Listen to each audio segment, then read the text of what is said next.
Eu paguei 580 mil reais de dívida dos meus pais. No dia seguinte, eles sumiram, levaram tudo. E o pior, eu tinha acabado de vender meu apartamento, cancelado meu casamento e perdido meu emprego para conseguir esse dinheiro. Tudo isso aconteceu há apenas 3 semanas atrás e eu ainda não consigo acreditar que as pessoas que me criaram foram capazes de fazer isso comigo. Meu nome é Rafael, tenho 32 anos e sempre fui o filho exemplar. Sabe aquele filho que nunca deu trabalho? Era eu. Sempre tirei boas notas. Consegui um emprego estável aos 24 anos. Comprei meu primeiro apartamento aos 28. Meus pais sempre foram meu exemplo de honestidade e trabalho duro. Ou pelo menos era isso que eu acreditava até 3 semanas atrás. Tudo começou numa terça-feira de manhã. Eu estava no escritório quando recebi uma ligação da minha mãe. A voz dela estava trêmula, dava para perceber que ela tinha chorado. Meu coração disparou na hora. Pensei que fosse alguma doença grave, algum acidente, mas o que ela me contou foi ainda pior. Meu pai tinha uma dívida de 580 mil reais e os credores estavam ameaçando tomar a casa deles. Eu larguei tudo e fui direto para a casa dos meus pais. Quando cheguei lá, meu pai estava sentado no sofá com a cabeça entre as mãos. Minha mãe chorava na cozinha. A cena partiu meu coração. Eles me explicaram que meu pai tinha feito um investimento que deu errado, tentou recuperar o dinheiro de outras formas, pegou empréstimos e a bola de neve só cresceu. Eles tinham 3 meses para pagar, ou perderiam a casa onde moraram por 35 anos. Naquela noite, não consegui dormir. Fiquei calculando quanto dinheiro eu tinha. Meu apartamento valia cerca de 450 mil. Eu tinha algumas economias, uns 50 mil guardados. Se eu vendesse meu carro, conseguiria mais uns 40 mil. Mas ainda faltaria dinheiro. Foi quando pensei no dinheiro que eu e minha noiva, Amanda, tínhamos guardado para o casamento. Eram 65 mil reais. Juntos, desde os 23 anos, íamos nos casar em 2 meses. Na manhã seguinte, conversei com a Amanda. Expliquei a situação dos meus pais. Disse que precisava do dinheiro do casamento. Ela me olhou como se eu tivesse enlouquecido. Disse que era uma quantia absurda, que meus pais eram adultos responsáveis pelas próprias decisões. Discutimos por horas. Ela deu um ultimato, ou o casamento ou o dinheiro para meus pais. Não os dois. Eu escolhi meus pais. Naquele momento, parecia a única opção certa. Coloquei meu apartamento à venda. Foi rápido, muito rápido. Em 10 dias, apareceu um comprador disposto a pagar à vista, mas por 400 mil, 50 mil abaixo do valor de mercado. Eu aceitei porque precisava do dinheiro urgente.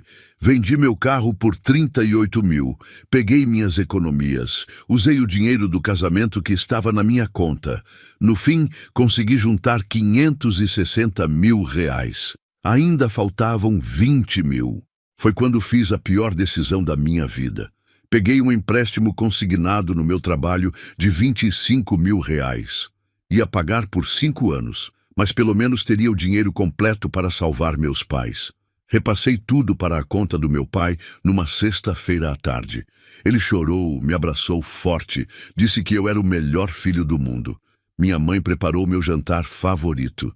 Dormimos tranquilos naquela noite, ou pelo menos era o que eu pensava. No sábado de manhã, tentei ligar para meu pai para confirmar se ele já tinha feito o pagamento da dívida. Telefone desligado. Liguei para minha mãe. Também desligado. Achei estranho, mas pensei que talvez eles estivessem no banco resolvendo tudo. Esperei até a tarde. Nada. Fui até a casa deles. Quando cheguei, a porta estava trancada. Toquei a campainha várias vezes. Ninguém atendia. Usei minha chave reserva e entrei. A casa estava vazia. Não completamente vazia, mas faltavam coisas importantes. Roupas, documentos, as malas que ficavam no armário do quarto. O notebook do meu pai não estava mais lá. Algumas fotos de família tinham sumido das paredes. Meu sangue gelou. Tentei ligar de novo. Nada. Mandei mensagens. Não entregues. Foi quando vi um envelope em cima da mesa da cozinha com meu nome. Minhas mãos tremiam quando abri. A carta era curta. Dizia que eles precisavam recomeçar em outro lugar, que a dívida era real, mas tinham decidido usar o dinheiro de outra forma que eu entenderia um dia. Assinado por ambos. Sem endereço, sem telefone, sem explicação real. Eu li aquilo umas 10 vezes tentando entender. Meus pais tinham fugido com meu dinheiro. 580 mil reais. Todo o meu patrimônio. Minha vida inteira vendida para salvá-los e eles simplesmente sumiram. Nos dias seguintes, entrei em parafuso. Não conseguia comer, dormir, trabalhar. Fui até a delegacia fazer um boletim de ocorrência. O delegado foi bem direto. Como o dinheiro foi transferido voluntariamente, seria difícil caracterizar como crime. Talvez estelionato, talvez apropriação indébita, mas teria que provar que houve má-fé desde o início. E convenhamos, que filho quer processar os próprios pais? Saí de lá me sentindo ainda pior. Comecei a investigar por conta própria.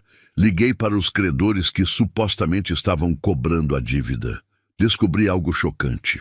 A dívida existia, mas era de apenas 120 mil reais, não 580 mil. E o prazo para pagamento era de 1 ano, não 3 meses.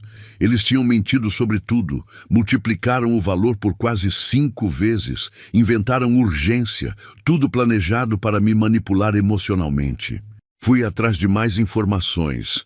Falei com vizinhos, amigos da família, primos distantes. Descobri que meus pais vinham planejando isso há meses. Tinham vendido alguns móveis antes, coisas pequenas que eu não percebi.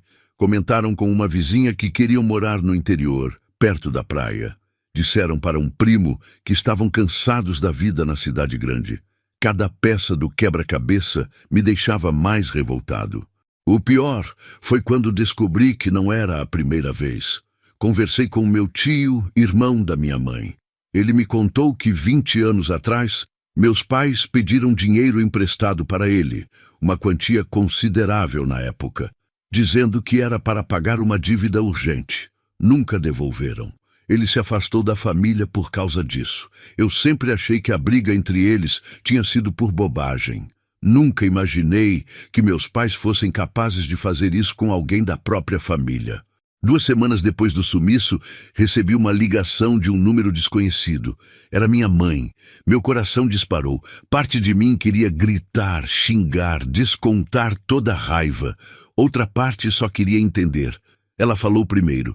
Disse que estavam bem, que estavam morando em outra cidade, que precisavam daquele dinheiro para recomeçar a vida.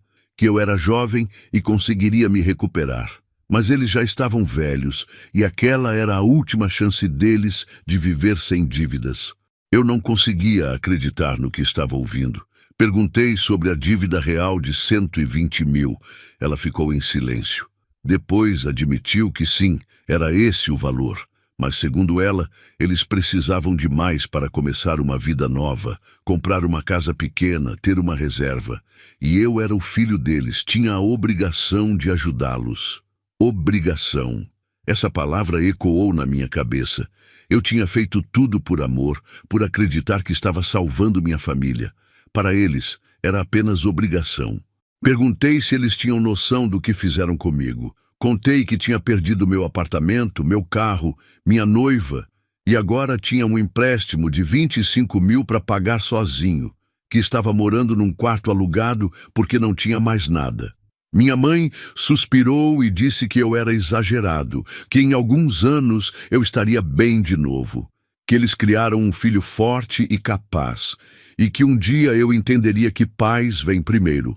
Desliguei o telefone e chorei como não chorava desde criança. As semanas seguintes foram as mais difíceis da minha vida. Perdi meu emprego porque não conseguia me concentrar. Amanda não quis mais falar comigo. Precisei me mudar para um apartamento ainda menor porque não conseguia pagar o aluguel. Comecei a fazer terapia com o pouco dinheiro que me sobrou. Minha terapeuta me ajudou a entender que eu fui vítima de abuso financeiro e emocional. Que amor de verdade não manipula, não mente, não se aproveita. Hoje, 3 semanas depois de tudo, estou começando a reconstruir minha vida. Consegui um emprego novo, ganhando menos, mas é um começo. Estou morando num apartamento pequeno, pagando minhas contas aos poucos. O empréstimo vai me acompanhar pelos próximos 5 anos, mas vou pagar. Amanda seguiu em frente. Está noiva de outro cara. Dói, mas entendo. Meus pais tentaram ligar mais 2 vezes. Bloqueei os números. Não quero mais contato. O que aprendi com tudo isso? Que sangue nem sempre é garantia de caráter. Que existem pessoas que vão te usar mesmo sendo sua família. Que amor próprio significa colocar limites, mesmo com quem você ama. Eu passei 32 anos da minha vida achando que era meu dever sacrificar tudo pela minha família. Hoje entendo que família de verdade não pede sacrifícios impossíveis. Não mente, não manipula, não abandona. Às vezes ainda sinto falta dos meus pais. Ou melhor, sinto falta da ideia que eu tinha deles. Dos pais que eu imaginava que eles eram. Honestos, trabalhadores que me amavam de verdade. Mas esses pais nunca existiram. Eram apenas uma fantasia que eu construí na minha cabeça. Os pais reais são pessoas que planejaram por meses me enganar para roubar cada centavo que eu tinha. E isso é algo que eu preciso aceitar para seguir em frente. Se você está assistindo isso e passa por algo parecido, saiba que você não está sozinho. Muitas pessoas sofrem abuso financeiro de familiares. Não é sua culpa. Você não é fraco por ter confiado. Você não é burro por ter ajudado. Você apenas amou as pessoas erradas da forma certa. E tudo bem recomeçar. Tudo bem cortar contato. Tudo bem escolher sua paz mental acima de laços de sangue. Sua saúde mental vale mais que qualquer obrigação familiar. Eu ainda tenho um longo caminho pela frente. Preciso reconstruir minha vida financeira do zero. Preciso aprender a confiar nas pessoas de novo. Preciso perdoar a mim mesmo por ter sido ingênuo. Mas pela primeira vez em semanas, sinto que vou ficar bem. Estou cercado de amigos verdadeiros que me apoiaram quando tudo desmoronou. Tenho um emprego que me dá propósito. E tenho a certeza de que fiz a coisa certa ao bloquear meus pais da minha vida. Se essa história te impactou de alguma forma, deixa um like no vídeo. Se você também já passou por uma situação familiar complicada, comenta aqui embaixo. Vamos criar uma rede de apoio. Às vezes só precisamos saber que não estamos sozinhos nessa. Se inscreve no canal para mais histórias reais como essa. E lembra, família é quem te ama de verdade, não necessariamente quem compartilha seu sangue. Um abraço e até a próxima.